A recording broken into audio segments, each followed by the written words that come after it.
உனக்கு புரியல. உனக்கு சின்னவன் தான் ரொம்ப இஷ்டம்னு யாருக்கும் தெரியாதுன்னு நினைச்சிட்டு இருக்க. ஆனா ஒரு மூலையில இருந்து பெரியவன் எல்லாத்தையும் பார்த்துக்கிட்டே இருப்பான்.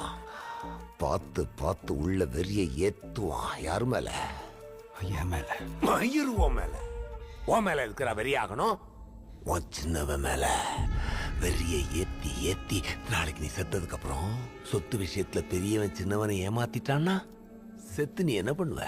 நீ கொடுத்த சொத்தையும் சின்னவங்கிட்ட ஆட்டைய போட்ட சொத்தையும் வச்சு பெரியவன் டபுள் ட்ரிபிள்னு சம்பாதிச்சு கவுன்சிலர்னு எம்எல்ஏன்னு எங்கேயோ இருந்தா, உன் சின்னவன் மட்டும் சாதாரண இன்ஸ்பெக்டர் வேலையில கிடைச்சும் கிடைக்காத அந்த சம்பளத்துல நானும் என் அண்ணன் மாதிரி ஆகணும்னு ஒரே வாழ்க்கை லட்சியத்தோட அவனுக்கு மிச்சம் இருக்கிற இந்த ஒரு லேண்டையும் இந்த வீட்டையும் காப்பாத்துறதுக்கு அந்த மூத்தவங்கிட்ட இருக்கிற ஆடிட்டர் கம் ரொம்ப இம்பார்ட்டன்ட் பர்சன் நினைச்சு உன்ன மாதிரி ஒரு உதவாக்கரையை கிட்னாப் பண்ணி கொண்டு நீங்க வச்சு அடிச்சா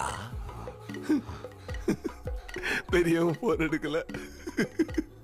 பாத்தியா உன் பாசத்தோட பார்ஷியாலிட்டியால எவ்வளவு பிரச்சனை?